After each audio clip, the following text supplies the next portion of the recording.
परिचय। आदित्य, बेटा चश्मा कहाँ है? मुझे दिखाई नहीं दे रहा है। हाँ दादाजी, ये रहा आपका चश्मा। हाँ, अब मुझे दिखने लगा है। बताओ, कैसे हो बेटा? मैं ठीक हूँ दादाजी, मुझे आपसे कुछ पूछना है। जरूर बेटा, पूछो। चश्मे की सहायता से आप स्पष्ट कैसे देख लेते हैं? बात यह है कि चश्मे में सही माप के लेंस लगे होते हैं, जिसकी सहायता से हम इस सुंदर संसार को देख पाते हैं। अच्छा, तो इसके बारे में मुझे और विस्तार से बताइए। हाँ हाँ, आओ मेरे साथ। मैं तुम्हें नए अध्याय किरण प्रकाशिकी तथा प्रकाशिक यंत्र में लेंस के बारे में बताऊंगा। उद्देश्य। इस पाठ के अंत में आप निम्न करने में सक्षम हो जाएंगे। गोलीय सतहों से अपवर्तन की व्याख्या करना, लेंस बनाने वाले सूत्र का उपयोग करना, अपने लेंस सूत्र का उपयोग कर प्रतिबिंब का स्थान ज्ञात करना, प्रिज्म से होकर अपवर्तन की व्याख्या करना, प्रिज्म द्वारा प्रकीर्णन की व्याख्या करना, मानव नेत्र के कार्य की व्याख्या करना, सूक्ष्मदर्शी के कार्य की व्याख्या करना, दूरबीन के कार्य की व्याख्या करना, गोलीय सतहों तथा लेंस द्वारा अपवर्तन, गोलीय सतहों पर अपवर्तन। दिए हुए चित्र में दो माध्यमों को पृथक करने वाले एक उत्तल अपवर्तक सतह को दिखा रहा है। मान लीजिए कि अपवर्तक सतह पर P ध्रुव है तथा C गोलीय केंद्र है। मान लीजिए कि विरल तथा सघन माध्यम में अपवर्तनांक क्रमशः n1 तथा n2 है। मान लीजिए कि वस्तु O उत्तल अपवर्तक सतह के मुख्य अक्ष पर एक प्रकाश बिंदु है। सतह पर बिंदु A से आपतित किरण OA के अपवर्तन के बाद अभिलंब NAC की ओर मुड़ जाती है तथा AI की दिशा में जाती है। दूसरी किरण OP सतह पर लंबवत आपतित होती है तथा अपवर्तन के बाद सीधी गुजरती है।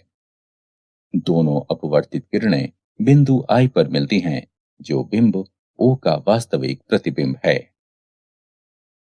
बिंब तथा प्रतिबिंब दूरी के पदों में माध्यम के अपवर्तनांक तथा गोलीय सतह की वक्रता त्रिज्या के बीच संबंध इस प्रकार है। n2 बटा b घटा n1 बटा u बराबर n2 घटा n1 बटा r। लेंस द्वारा अपवर्तन। मान लीजिए कि L एक पतला लेंस है। लेंस के पदार्थ का अपवर्तनांक n2 है तथा ये अपवर्तनांक n1 के माध्यम में रखा है। लेंस का प्रकाश केंद्र C है तथा मुख्य अक्ष x डैश x है।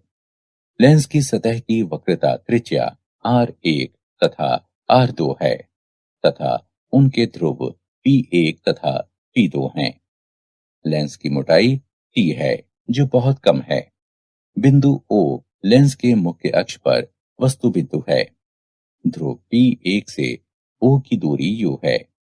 पहले अपवर्तक सतह O का प्रतिबिंब I डैश पर बनता है, जो P1 से दूरी V डैश पर है। प्रतिबिंब I डैश दूसरी सतह के लिए आभासी वस्तु का कार्य करता है तथा दूसरी सतह से अपवर्तन के बाद अंतिम प्रतिबिंब I पर बनता है। पतले लेंस के लिए अपवर्तनांक का सूत्र है। यह सूत्र लेंस बनाने वाला सूत्र कहलाता है। यह सूत्र अवतल लेंस के लिए भी लागू होता है। यदि प्रथम माध्यम वायु है तथा लेंस के पदार्थ का अपवर्तनांक n हो, तो n2 बटे n1 बराबर n तथा हम निम्न जानते हैं। अतः लेंस बनाने वाला सूत्र इस प्रकार लिखा जा सकता है। ये पतला लेंस सूत्र कहलाता है। प्रकाश के वास्तविक स्रोत की ओर के बिंदु को प्रथम फोकल बिंदु, जबकि दूसरी बिंदु को द्वितीय फोकल बिंदु कहते हैं। लेंस के आवर्धन m को प्रतिबिंब के आकार तथा वस्तु के आकार के अनुपात के रूप में परिभाषित करते हैं। m बराबर h डैश बटे h बराबर v बटे u। उदाहरण 6 सेंटीमीटर ऊंची एक वस्तु को अवतल लेंस के सामने 30 सेंटीमीटर की दूरी पर रखा जाता है, जिसकी फोकस दूरी 15 सेंटीमीटर है। प्रतिबिंब का स्थान ज्ञात कीजिए। हल दिया है u बराबर 30 सेंटीमीटर, f बराबर घटा 15 सेंटीमीटर। अतः लेंस सूत्र से 1 बटा f बराबर 1 बटा v घटा 1 बटा u, जो कि प्राप्त होता है 1 बटा v बराबर 1 बटा f जमा 1 बटा u से, बराबर 1 बटा घटा 15 जमा 1 बटा घटा 30 बराबर घटा 1 बटा 15 घटा 1 बटा 30 बराबर घटा 3 बटा 30, अथवा v बराबर घटा 30 बटा 3 बराबर घटा 10 सेंटीमीटर। अर्थात प्रतिबिंब वस्तु की ओर लेंस से 10 सेंटीमीटर की दूरी पर बनेगा। लेंस की क्षमता। किसी लेंस की क्षमता की माप किरण को मुख्य अक्ष की ओर मोड़ने की इसकी क्षमता से की जाती है। लेंस L2 की फोकस दूरी लेंस L1 से कम है, अतः लेंस L2 किरणों को L1 से ज्यादा मोड़ता है। इस प्रकार लेंस की L2 क्षमता लेंस L1 की क्षमता से अधिक है। स्पष्टता P 1/f के अनुक्रमणुपात में है। अंतरराष्ट्रीय पद्धति में फोकस दूरी की इकाई मीटर है तथा लेंस की क्षमता डायऑप्टर में है, अतः P 1/f के बराबर है। स्पष्टता 1 मीटर फोकस दूरी वाले किसी लेंस की क्षमता 1 डायऑप्टर है। संपर्क में रखे पतले लेंसों का संयोजन।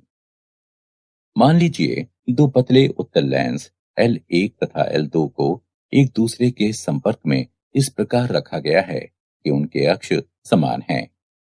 लेंसों की फोकस दूरियां f1 तथा f2 हैं तथा लेंस के दोनों तरफ माध्यम समान हैं। प्रथम लेंस L1 से u दूरी पर एक वस्तु O स्थित है। लेंस L1 किरणों को I डैश की ओर मोड़ती है, अर्थात I डैश प्रथम लेंस L1 द्वारा बनाया गया प्रतिबिंब है। यदि लेंस L1 से प्रतिबिंब I की दूरी v है, तो लेंस L1 के लिए 1 बटा v डैश घटा 1 बटा u बराबर 1 बटा f1। इसे समीकरण 1 नाम दीजिए। लेंस L2 के लिए 1 बटा v घटा 1 बटा v डैश बराबर 1 बटा f2। इसे समीकरण 2 नाम दीजिए। समीकरण 1 तथा 2 को जोड़िए। इसका मान 1 बटा v घटा 1 बटा u बराबर 1 बटा f होगा, जहां 1 बटा f बराबर 1 बटा f1 जमा 1 बटा f2। यदि f1, f2, f3 इत्यादि फोकस दूरियों के कई पतले लेंस एक दूसरे के संपर्क में रखे हैं, तो इस संयोजन की प्रभावी फोकस दूरी इस प्रकार होगी। 1 बटा f बराबर 1 बटा f1 जमा 1 बटा f2 जमा 1 बटा f3 इत्यादि। क्षमता के पदों में इसे इस प्रकार भी लिखा जा सकता है। P बराबर P1 जमा P2 जमा P3 इत्यादि। संयोजन का कुल आवर्धन m लेंसों के अलग अलग आवर्धनों m1, m2, m3 इत्यादि के गुणनफल के बराबर होंगे। m बराबर m1 गुणा m2 गुणा m3 इत्यादि। प्रिज्म से होकर अपवर्तन। प्रिज्म तीन ऊर्ध्वाधर समतल से घिरे समांगी एवं पारदर्शी माध्यम है। इनकी दो फलकें प्रायः पॉलिश की हुई होती हैं, जो अपवर्तित फलकें कहलाती हैं, तथा उनके बीच का कोण प्रिज्म कोण अथवा अपवर्तनांक कोण कहलाता है। तीसरा फलक, जो आधार कहलाता है, प्रायः नीचे होता है, जहां से प्रकाश का संचरण नहीं होता है। चलिए किसी कांच प्रिज्म एबीसी से होकर एक वर्णक प्रकाश किरण पीक्यू के पथ पर विचार करते हैं। एबी फलक पर जब किरण कांच में आपतन कोण आई से प्रवेश करती है, तो ये क्यू पर अपवर्तन कोण R1 से अभिलंब की ओर मुड़ जाती है तथा फलक AC से R पर टकराती है। फलक AC पर आपतन कोण R2 है तथा किरण अविलंब से R पर कोण E बनाते हुए वायु में निकलती है। निर्गत किरण RS तथा आपतित किरण PQ की दिशा में अंतर को विचलन कोण डेल्टा कहते हैं। विचलन कोण डेल्टा का मान ज्ञात किया जा सकता है। डेल्टा बराबर I जमा E घटा A। किसी दिए हुए प्रिज्म के लिए A अचर है। विचलन कोण डेल्टा आपतित कोण पर निर्भर करता है। जब आपतन कोण बहुत छोटे कोण से बढ़ता है, विचलन कोण पहले घटता है, जो न्यूनतम हो जाता है, तथा बाद में बढ़ता है। न्यूनतम विचलन I बराबर E के लिए R1 बराबर R2 प्राप्त होता है। डेल्टा न्यूनतम बराबर 2I घटा A, प्रिज्म के पदार्थ का अपवर्तनांक। n बराबर साइन A जमा डेल्टा न्यूनतम बटे 2 बटा 2 को साइन A बटे 2 से विभाजित करने पर प्राप्त होता है।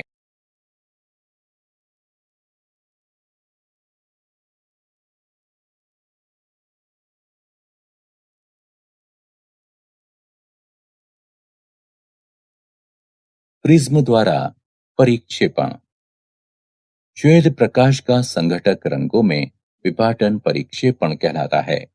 रंगों के घटक क्रम में इस प्रकार प्राप्त होते हैं: बैगनी, नीला, आसमानी, हरा, पीला, नारंगी और लाल। बैंगनी प्रकाश के विचरण कोण अधिकतम तथा लाल प्रकाश के न्यूनतम होते हैं। अतः जब श्वेत प्रकाश प्रिज्म में प्रवेश करता है, तो भिन्न रंगों की किरणें भिन्न दिशाओं में अपवर्तित होती हैं तथा इसलिए भिन्न भिन्न दिशाओं से आती हुई प्रतीत होती हैं। श्वेत प्रकाश के परिक्षेपण पर न्यूटन के क्लासिक प्रयोग। सर आइजैक न्यूटन द्वारा किया गया प्रयोग। उन्होंने दूसरे प्रिज्म P2 को एक अन्य प्रिज्म P1 के सामने उल्टा करके इस प्रकार रखा कि पहले प्रिज्म P1 से निर्गत किरण प्रिज्म P2 पर पड़े, तो प्रिज्म P2 से निर्गत किरण श्वेत प्रकाश होगी। सूर्य प्रकाश के कारण होने वाली कुछ प्राकृतिक घटनाएं। इंद्रधनुष। ये पृथ्वी के वायुमंडल में उपस्थित जल की बूंदों द्वारा प्रकाश के परिक्षेपण का एक उदाहरण है। ये घटना जल की गोलीय बूंदों द्वारा अपवर्तन तथा आंतरिक परावर्तन के संयुक्त प्रभाव के कारण होती है। प्राथमिक इंद्रधनुष। जब सूर्य का प्रकाश जल की बूंदों पर पड़ता है, तो भिन्न भिन्न किरणें भिन्न भिन्न विचलन कोण बनाती हैं।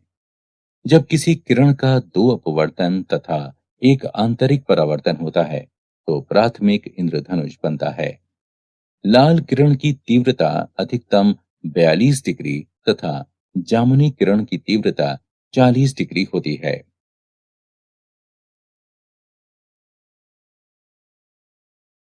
द्वितीय इंद्रधनुष। जब सूर्य का प्रकाश वर्षा की बूंदों पर इस प्रकार पड़ता है कि दो अपवर्तन तथा दो आंतरिक परावर्तन हो, तो प्राथमिक इंद्रधनुष के साथ द्वितीय इंद्रधनुष भी प्राप्त होता है। द्वितीय इंद्रधनुष में जामुनी रंग का विचलन लाल रंग की अपेक्षा अधिक होता है।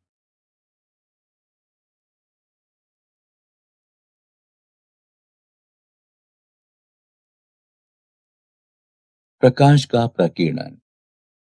जब साधारण प्रकाश अत्यधिक छोटी वायु कणों, धूल तथा धूम्र कणों इत्यादि वाले वायुमंडल से गुजरता है तो ये अपने पथ से प्रकाश तरंग तथा लक्ष्य कणों के वैद्युत क्षेत्र सदिश की पारस्परिक क्रिया के कारण विचलित हो जाता है।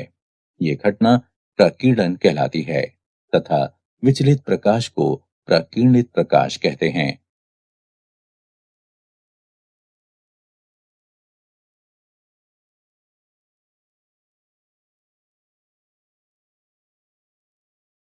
प्रकीर्णन का रेले नियम। सूक्ष्म कणों यानी प्रकाश के तरंगदैर्घ्य की विमाओं से प्रकीर्णित प्रकाश की तीव्रता प्रकाश के तरंगदैर्घ्य के चतुर्थ घात के व्युत्क्रमानुपाती होती है। अर्थात हमें अधिकांश समय आकाश नीला क्यों दिखाई देता है? सूर्य का प्रकाश पृथ्वी के वायुमंडल में पहुंचता है तथा वायु तथा धूल कणों द्वारा सभी दिशाओं में प्रकीर्णित हो जाता है। नीला प्रकाश पृथ्वी के वायुमंडल में छोटे अणुओं द्वारा सभी दिशाओं में प्रकीर्णित होता है। नीले रंग के प्रकाश में अन्य रंगों की अपेक्षा अधिक प्रकीर्णन होता है क्योंकि इसकी तरंगदैर्घ्य छोटी होती है जो कम दूरी तय करती है। यही कारण है कि हमें अधिकांश समय आकाश नीला दिखाई देता है। सूर्योदय तथा सूर्यास्त के समय हमें सूर्य रक्ताभ क्यों दिखाई पड़ता है? जब सूर्य आकाश में नीचे होता है तो इसके प्रकाश को हम लोगों तक पहुंचने के लिए अधिकतम वायुमंडल से होकर गुजरना पड़ता है। यहाँ तक कि नीले प्रकाश का अधिकांश भाग प्रकीर्णित हो जाता है। सिर्फ लाल रंगों का प्रकाश ही सीधे हमारी आंखों तक पहुंच पाता है।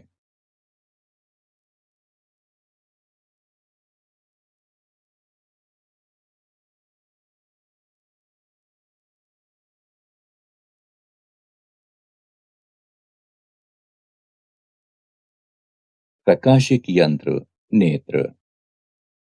हमारी आंख उत्तल लेंस की भांति कार्य करती है जो पेशियों द्वारा स्थिर होती है। ये लेंस नेत्र लेंस कहलाता है। किसी प्रकाशवान वस्तु से आती हुई किरणें जब आंख के लेंस पर पड़ती हैं तो अपवर्तन के बाद ये रेटिना पर फोकस होती हैं।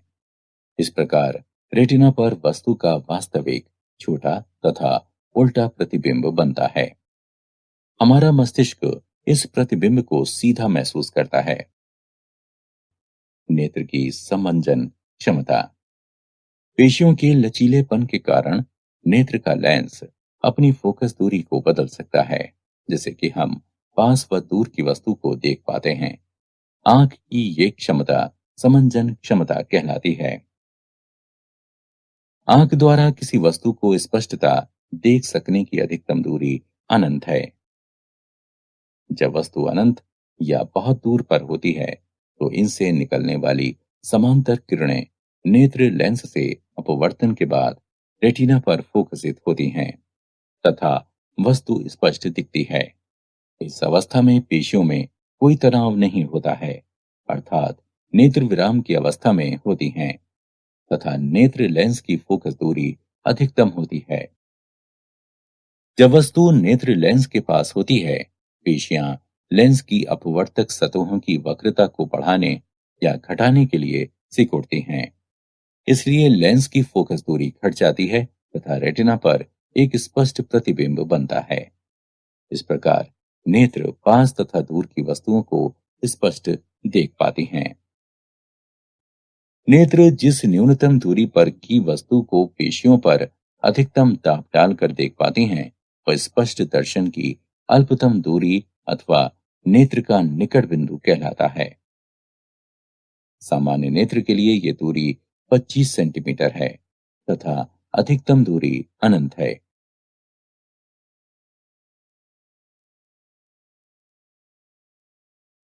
प्रकाशिक यंत्र नेत्र। पुतली। पुतली का कार्य नेत्र में प्रवेश करने वाले प्रकाश की मात्रा को नियंत्रित करना है। जब प्रकाश अधिक होता है तो पुतली स्वभावतः सिकुड़ जाती है तथा जब प्रकाश मंद होता है तो पुतली अपने आप विस्तारित हो जाती है। यह प्रक्रिया अनुकूलन कहलाती है। दृष्टि की संवेदनशीलता।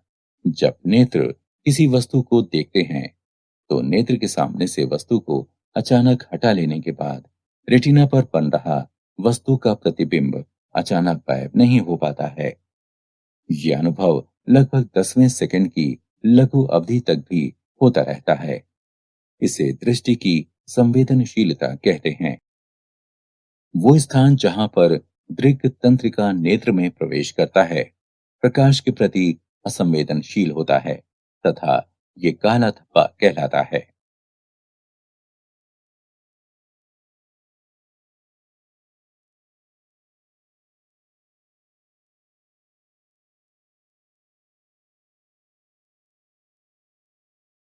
नेत्र दोष। निकट दृष्टि अथवा मोयोपिया। मायोपिया नेत्र का एक ऐसा दोष है जिसमें व्यक्ति केवल पास की वस्तु को देख पाता है किंतु दूर की वस्तु को स्पष्टता नहीं देख पाता है। इस दोष का कारण है नेत्र लेंस की फोकस दूरी का कम होना, नेत्र की गोलाई का फैलना। उपचार। इसे दूर करने के लिए उपयुक्त फोकस दूरी का अवतल लेंस प्रयोग किया जाता है। दूर दृष्टि अथवा हाइपरमेट्रोपिया। हाइपरमेट्रोपिया नेत्र का ऐसा दोष है जिसमें व्यक्ति केवल दूर की वस्तुओं को देख पाता है किंतु पास की वस्तुओं को स्पष्टता नहीं देख पाता है। इस दोष का कारण है नेत्र लेंस की फोकस दूरी का बढ़ना, नेत्र की गोलाई का सिकुड़ना। उपचार। इस दोष को दूर करने के लिए उचित फोकस दूरी के उत्तल लेंस का प्रयोग किया जाता है।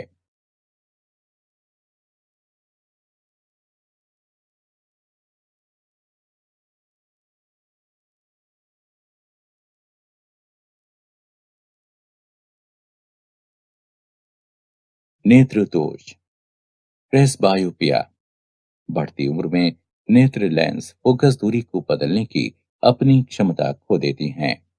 इसके परिणाम स्वरूप नेत्र का निकट बिंदु दूर विस्थापित हो जाता है तथा दूर का बिंदु अधिक पास आ जाता है जिससे कि नेत्र पास की वस्तु तथा दूर की वस्तु को नहीं देख पाते हैं। नेत्र का ये दोष प्रेसबायोपिया कहलाता है। इस दोष को द्विफोकल लेंस के प्रयोग द्वारा दूर किया जाता है। एस्टिग्मेटिज्म। नेत्र का ये दोष जिसमें समान दूरी की क्षैतिज तथा ऊर्ध्वाधर वस्तुएं रेटिना पर फोकस नहीं हो पाती हैं, एस्टिग्मेटिज्म कहलाती हैं। एस्टिग्मेटिज्म दोष का उपचार सिलिंड्री या बेलनाकार लेंस के प्रयोग द्वारा होता है।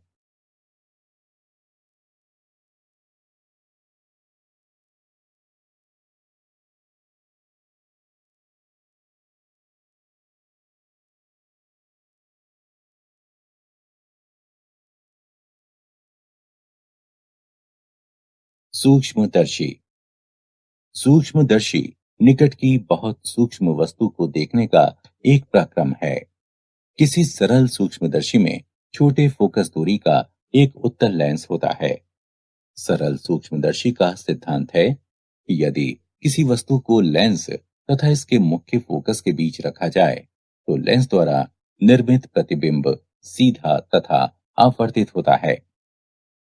किसी सूक्ष्मदर्शी की आवर्धन क्षमता m बराबर d गुणा 1/f घटा 1/v जब अंतिम प्रतिबिंब दर्शन की अल्पतम दूरी पर होता है अर्थात v बराबर d तो m बराबर 1 - d/f। जब अंतिम प्रतिबिंब अनंत पर निर्मित होता है तो v बराबर अनंत, m बराबर d गुणा 1/f 1/अनंत बराबर d/f। संयुक्त सूक्ष्मदर्शी। इसमें लंबी बेलनाकार नली होती है जिसके एक सिरे पर छोटे छिद्र वाले तथा छोटे फोकस दूरी वाले एक उत्तल लेंस होते हैं। ये अभिदृश्यक लेंस ओ कहलाता है। नली के दूसरी ओर दूसरे समान अक्षीय तथा चौड़ी नली लगी होती है जिसमें इसके बाह्य छोर पर उत्तल लेंस ई होता है। ये लेंस नेत्र की ओर होता है, जो नेत्रिका कहलाता है। नेत्रिका की फोकस दूरी तथा द्वारक अभिदृश्यक की तुलना में बड़ा होता है। नेत्रिका के आगे कुछ दूरी तक तार लपेटा होता है। संपूर्ण नली, शिकंजे तथा पिनियन व्यवस्था की सहायता से आगे पीछे गति कर सकता है। संयुक्त सूक्ष्मदर्शी की आवर्धन क्षमता m बराबर घटा b शून्य बटा u शून्य गुणा d बटा fe जमा d बटा ve। यहाँ चिन्ह पूर्ववत रखा गया है।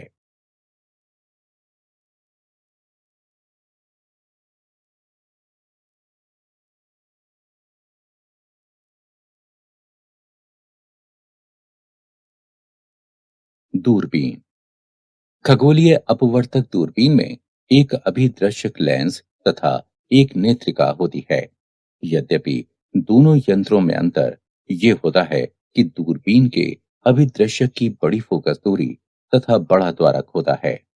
दूर स्थित वस्तु से प्रकाश अभिदृश्यक में प्रवेश करता है तथा इसका वास्तविक प्रतिबिंब नली के अंदर बनता है। नेत्रिका, जिसका प्रयोग एक सरल आवर्धक के रूप में होता है, अंतिम प्रतिबिंब को उल्टा करके दिखाता है। जब अंतिम प्रतिबिंब अनंत पर बनता है, अभिदृश्यक लेंस दूर से आती हुई वस्तु की समांतर किरणों को प्राप्त करता है। इस प्रकार एक प्रतिबिंब आई मुख्य फोकस F शून्य पर बनता है, क्योंकि अंतिम प्रतिबिंब अनंत पर है। अतः आई को नेत्रक के मुख्य फोकस FE पर होना आवश्यक है। इस प्रकार FE तथा F शून्य समान स्थल पर हैं। सामान्य समंजन में किसी दूरबीन की आवर्धन क्षमता प्रतिबिंब द्वारा नेत्र पर निर्मित कोण तथा सीधे वस्तु द्वारा बनाए गए कोण के अनुपात में होती है, जबकि बिंब तथा प्रतिबिंब दोनों ही अनंत पर होते हैं। कोणीय आवर्धन m बराबर घटा F शून्य बटा FE होता है, जहां F शून्य वस्तु की फोकस दूरी है एवं FE नेत्रक की फोकस दूरी है। क्या आप जानते हैं, न्यूटन ने प्रदर्शित किया कि कोई प्रिज्म श्वेत प्रकाश को रंगों के पट्टियों यानी स्पेक्ट्रम में विघटित कर सकता है। हब्बल आकाशीय दूरबीन की सहायता से सबसे दूर की गैलेक्सी का पता लगाया गया है।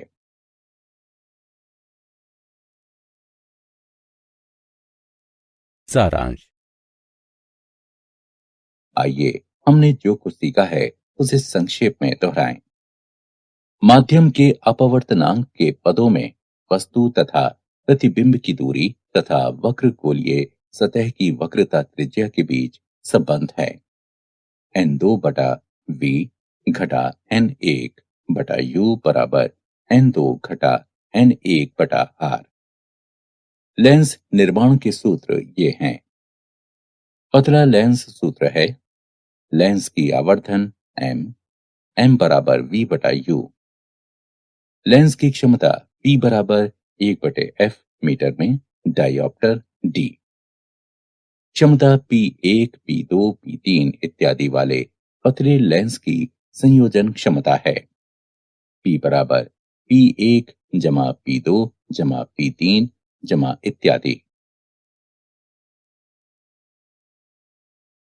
प्रिज्म के पदार्थ का अपवर्तनांक n बराबर साइन A जमा डेल्टा न्यूनतम बटा 2 को साइन A बटा 2 से भाग देने पर प्राप्त होता है, जहां A प्रिज्म का कोण तथा डेल्टा M न्यूनतम विचलन है।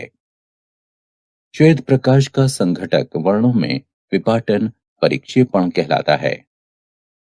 सूक्ष्म कणों प्रकाश के तरंग दैर्ध्य की विमाओं से प्रकीर्णित प्रकाश की तीव्रता प्रकाश के तरंग दैर्ध्य के चतुर्थ घात के व्युत्क्रमानुपाती होती है, अर्थात आई 1/लैम्ब्डा की घात 4 के अनुक्रमानुपाती होती है।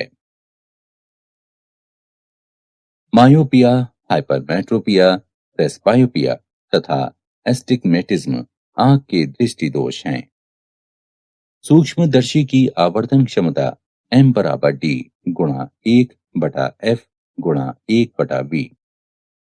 संयुक्त सूक्ष्मदर्शी की आवर्धन क्षमता m बराबर घटा v शून्य बटा u शून्य गुणा d बटा एफ ई जमा d बटा वी। दूरबीन का कोणीय आवर्धन है m बराबर घटा एफ शून्य बटा एफ ई, जहां एफ शून्य बिंब की फोकस दूरी है तथा एफ ई नेत्रक की फोकस दूरी है।